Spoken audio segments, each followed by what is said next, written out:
सोमवार के दिन की गई यह एक गलती भोलेनाथ को कर सकती है नाराज। जानिए कैसे करें। भगवान शिव की पूजा। जी नमस्कार दोस्तों, आपका स्वागत है हमारे YouTube चैनल गुरु ज्ञान में।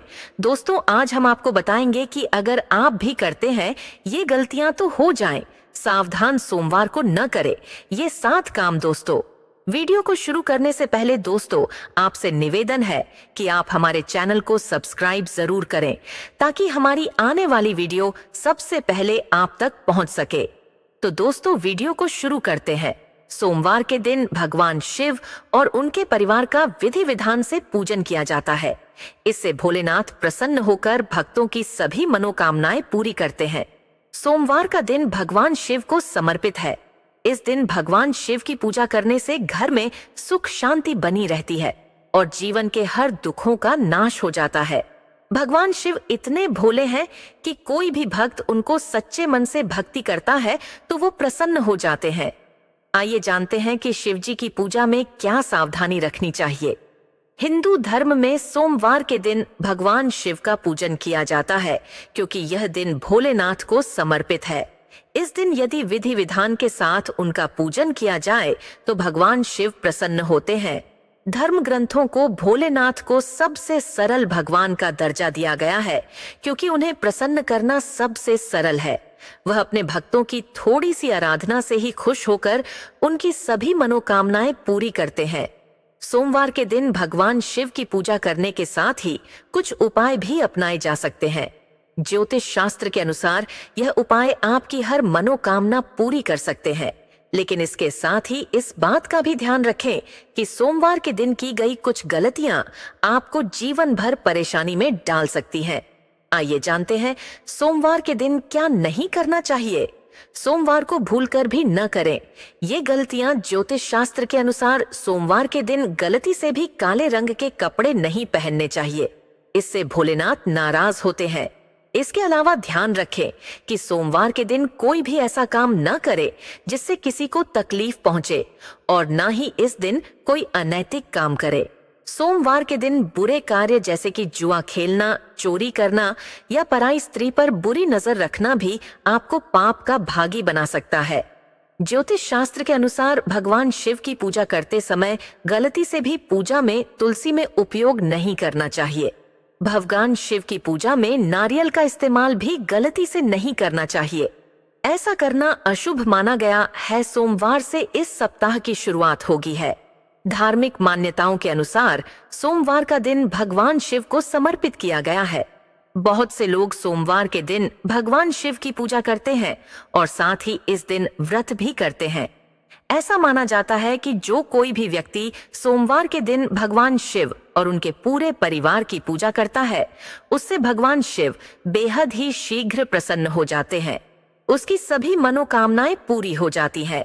इसके अलावा सोमवार का व्रत और पूजा करने वाले व्यक्तियों के जीवन से दुख, रोग, कलह, क्लेश और आर्थिक तंगी आदि भी दूर होते हैं।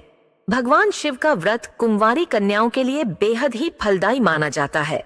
आइए जानते हैं कि सोमवार के दिन कौन सी गलतियां नहीं करनी चाहिए।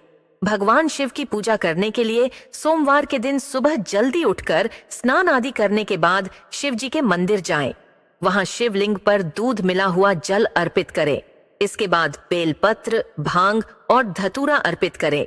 फिर भगवान शिव और माता पार्वती की मूर्ति को कलावे से बांधें। इसके बाद सोमवार व्रत कथा पढ़ें और आरती करें।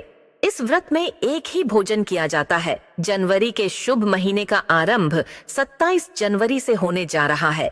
सावन का महीना भगवान शिव की उपासना के लिए विशेष फलदायी बताया गया है।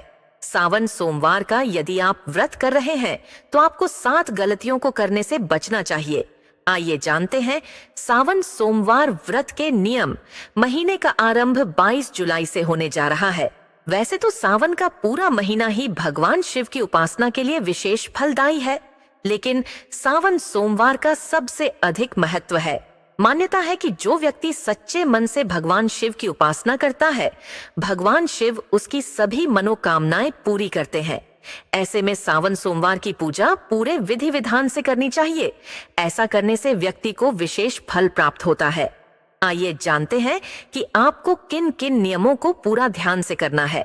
सावन में सोमवार के नियम। पहला नियम जानते हैं, सोमवार के दिन भगवान शिव का अभिषेक करना बहुत ही शुभ फलदायी है। ऐसे में आप भगवान शिव के अभिषेक के लिए जिस दूध का इस्तेमाल करेंगे उसका सेवन बिल्कुल भी न करें। भगवान शिव के अभिषेक के बाद जो दूध बच जाए उसे किसी जरूरतमंद को दान कर दें।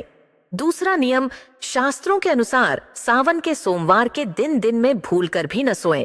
शाम के समय भगवान शिव का भी पूरे विधि विधान के साथ पूजन करें। तीसरा नियम, सावन के पूरे महीने में सात्विक भोजन करना चाहिए, यानी प्याज, मांस, मदिरा आदि का सेवन भूलकर भी न करें।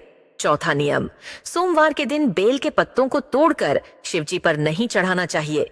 आप चाहें तो इसलिए एक दिन पहले से ही बेल पत्र तोड़कर रख लें। पांचवा नियम, सावन सोमवार के दिन ब्रह्मचर्य का पालन करना चाहिए।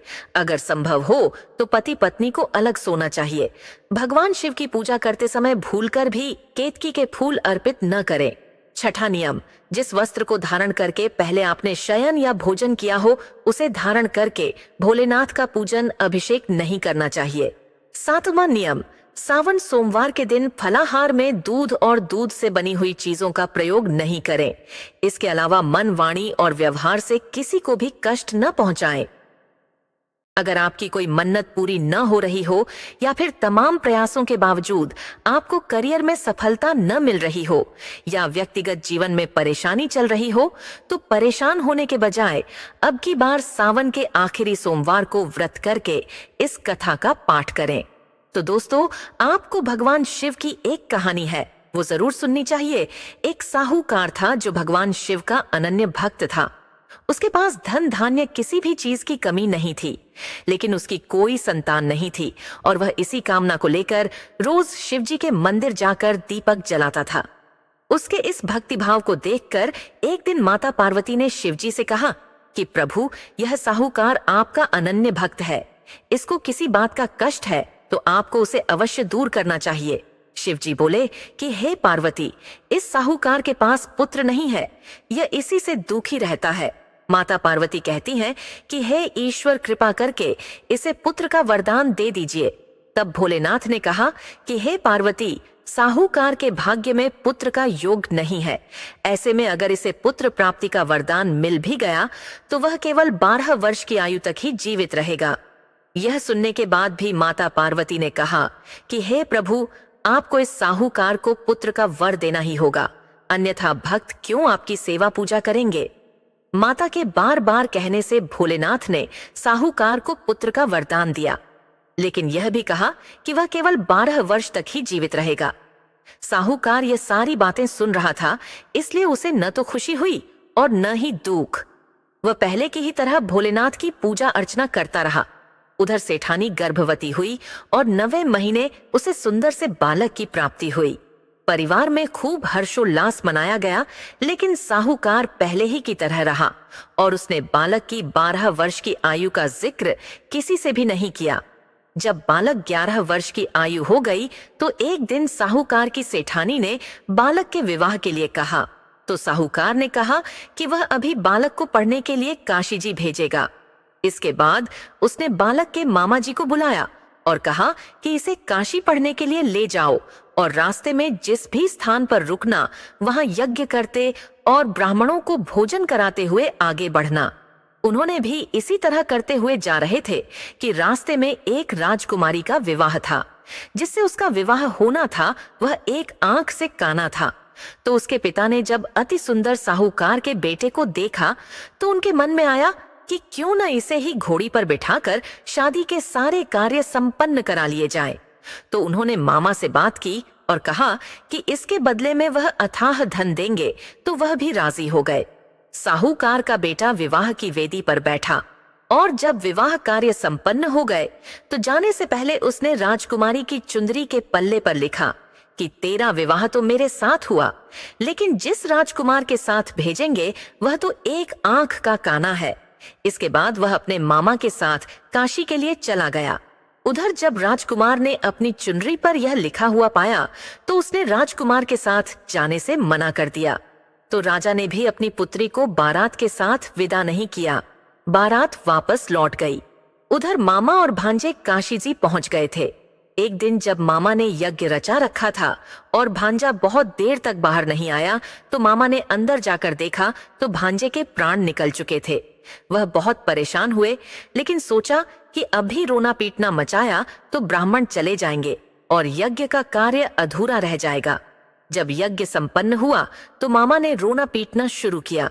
उसी समय शिव पार्वती उधर से जा रहे थे, तो माता पार्वती ने शिवजी से पूछा, हे प्रभु, ये कौन रो रहा है?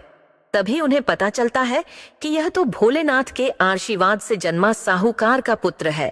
तब माता पार्वती कहती हैं कि हे स्वामी, इसे जीवित कर दें, अन्यथा रोते रोते इसके माता पिता के प्राण निकल जाएंगे। तब भोलेनाथ ने कहा कि हे पार्वती, इसकी आयु इतनी ही थी, सो वह भोग चुका। लेकिन मां के बार बार आग्रह करने पर भोलेनाथ ने उसे जीवित कर दिया। लड़का ओम नम शिवाय करते हुए जी उठा और मामा भांजे दोनों ने ईश्वर को धन्यवाद दिया और अपनी नगरी की ओर लौटे। रास्ते में वही नगर पड़ा और राजकुमारी ने उन्हें पहचान लिया। तब राजा ने राजकुमारी को साहूकार के बेटे के साथ बहुत सारे धन धान्य के साथ विदा किया। उधर साहूकार और उसकी पत्नी छत पर बैठे थे।